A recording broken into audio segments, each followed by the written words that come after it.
Welcome back to my YouTube channel JSB classes 20। आज हम solve करने वाले हैं एक इंपॉर्टेंट न्यूमेरिकल जो एग्जाम्स में कई बार पूछा जाता है। माइक्रो इकोनॉमिक एनालिसिस अगर आप पढ़ रहे हैं, चाहे वो आप बैचलर कोर्स कर रहे हैं या मास्टर्स कोर्स कर रहे हैं, उसमें ये टॉपिक बहुत ही इंपॉर्टेंट है। ये टॉपिक है कंज्यूमर सरप्लस और प्रोड्यूसर सरप्लस को हम कैसे फाइंड कर सकते हैं न्यूमेरिकली। इसी टॉपिक पर मैंने थियोरेटिकल वीडियोस बनाई हुई हैं। आप इस न्यूमेरिकल को सॉल्व करने से पहले उससे जाकर चेकआउट कर सकते हैं, क्योंकि उससे आपका थियोरेटिकल बेस आपका क्लियर हो जाएगा और उसके बाद आपको ये न्यूमेरिकल थोड़ा आपके लिए सॉल्व करना इजी हो जाएगा।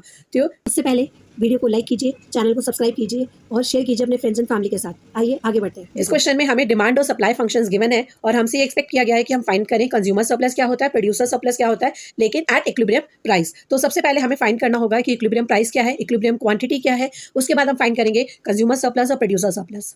करेंगे कि इक्विलिब्रियम प्राइस और इक्विलिब्रियम क्वांटिटी क्या होती है। उसके लिए हम डिमांड फंक्शन और सप्लाई फंक्शन को इक्वेट कर देंगे, क्योंकि हम सबको पता है कि इक्विलिब्रियम पर डिमांड जो है वो सप्लाई के बराबर होती है। तो डिमांड फंक्शन हमें गिवन था क्वेश्चन में 25 - x² और सप्लाई फंक्शन हमें गिवन था 2x + 1।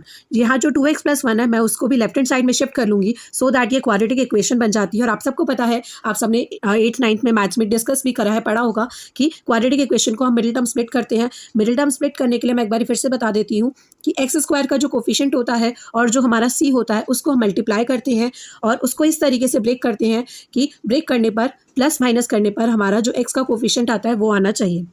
अब आपको पता है यहाँ पर c जो है हमारा 24 है और x² का जो कोफिशिएंट है वो 1 है। सो बेसिकली हमें 24 को इस तरीके से ब्रेक करना है कि प्लस या माइनस करके 2 आ जाए। 24 को हम 6 4 सा 24 कर सकते हैं और 6 को जब हम 4 से माइनस करेंगे तो हमारा आंसर 2 आ जाएगा। तो इसी तरीके से मैंने इसे ब्रेक कर दिया है। x² + 6x - 4x - 24। अब हम यहाँ पर कॉमन ले लेंगे। इन दोनों में से आपको पता चल रहा है साफ साफ कि x कॉमन आ रहा है, तो x को हमने कॉमन लिया तो x² में से अगर x निकल गया तो एक x बचेगा और 6x में से x निकल गया तो 6। सेम है सेम, यहाँ पर भी हम कॉमन लेंगे। यहाँ पर आपको 4 कॉमन दिख रहा है तो मैंने 4 यहाँ ले लिया है और 4x में से 4 चला गया तो अंदर बचा x और यहाँ पर माइनस साइन पहले ही बाहर आ चुका है इसलिए यहाँ पर प्लस हो जाएगा और 4 6 24 होता है, दैट इज बाय 6। तो यहाँ पर आपको दिख रहा है ब्रैकेट्स x + 6 और x - 4। सो हमारी x की जो वैल्यूज़ आई हैं वो आई है -6 और 4, लेकिन हम हमेशा पॉजिटिव क्वांटिटी ही कंसिडर करते हैं, दैट इज़ वाई हम जो इक्विलिब्रियम क्वांटिटी है उसे 4 लेंगे।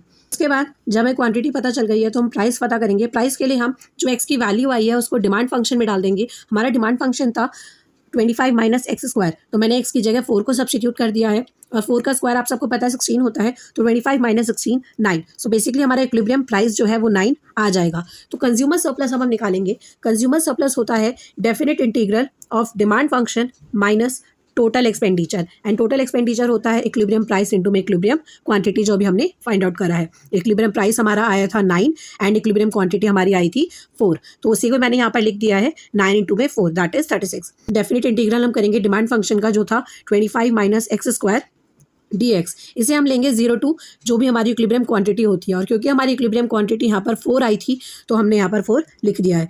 आप सबको पता है कि इंटीग्रल कैसे करते हैं, बट स्टिल मैं एक बार समझा देती हूँ। अगर कोई भी नंबर है तो वो हो जाता है 25x एंड x², यानी कि जो x की पावर n है उसका होता है x की पावर n+1 अपॉन में n+1। सो वही किया यहाँ पर x की पावर 2 है तो 2 + 1 यानी कि क्यूब हो जाएगा और नीचे भी 2 + 1 यानी कि 3 और माइनस में 36।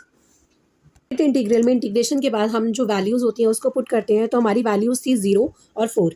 तो सबसे पहले हम अपर लिमिट पुट करते हैं, तो मैंने भी 25x आया था तो x की जगह 4 डाल दिया है और x का क्यूब यानी कि 4 का क्यूब अपॉन में 3, और दूसरी जो हमारी वैल्यू थी वो 0 थी तो मैंने यहाँ पर उसे भी पुट कर दिया है और माइनस में टोटल एक्सपेंडिचर जो हमारा 36 था। 25 × 4 करेंगे तो 100 आ जाएगा एंड 4 का अगर आप क्यूब करते हो तो 64 आ जाएगा और माइनस में 36। ये सारा कैंसिल आउट हो जाएगा बिकॉज आंसर 0 आ रहा है। हमने यहाँ पर एलसीएम ले लिया है, 3 और 1 का एलसीएम लिया तो 3 आया और इस 100 की जगह 100 को भी हम मल्टीप्लाई करेंगे 3 से तो 300 हो गया। सेम इज़ द केस मैंने 36 को भी अंदर ले लिया है ब्रैकेट में, तो ये बन जाएगा 108। जब हम इसे सॉल्व करेंगे तो आंसर आएगा 128 अपॉन में 3, जिसको हमने डेसिमल में अगर चेंज किया है तो वो आएगा 42.6। तो हमारा कंज्यूमर सरप्लस आ रहा है 42.6। अब हम निकालेंगे प्रोड्यूसर सरप्लस। प्रोड्यूसर सरप्लस होता है टोटल एक्सपेंडिचर माइनस में जो सप्लाई फंक्शन हमें गिवन होता है उसका हम डेफिनेट इंटीग्रल निकाल लेते हैं। टोटल एक्सपेंडिचर आपको पता है कंज्यूमर सरप्लस में भी हमने करा था, दैट इज 36 माइनस में जो हमारा सप्लाई फंक्शन था दैट इज 2x + 1, उसका हम डेफिनेट इंटीग्रल निकाल लेंगे 0 to 4 के केस में। 36 को हमने एज इट इज़ लिख दिया, इसको इंटीग्रेट किया। मैंने आपको बताया था कि x जो होता है उसकी जो पावर होती है उसमें हम ऊपर भी +1 कर देते हैं और नीचे अपॉन में भी +1 कर देते हैं। तो यहाँ पर 2 को हमने बाहर ले लिया तो x का हुआ x²/2 प्लस में 1 जो है 1 का हो गया x, और यहाँ पर हमने वैल्यूज़ लिख दी। जब हम इन वैल्यूज़ को सब्स्टिट्यूट करेंगे 2 से तो 2 कैंसिल आउट हो गया, यहाँ पर बचा x² + x। सो मैंने पहले 4 पुट किया, दैट इज़ 4² + 4, फिर हमने 0 पुट किया, 0 का स्क्वायर प्लस में 0। सो आंसर आएगा यहाँ पर 20।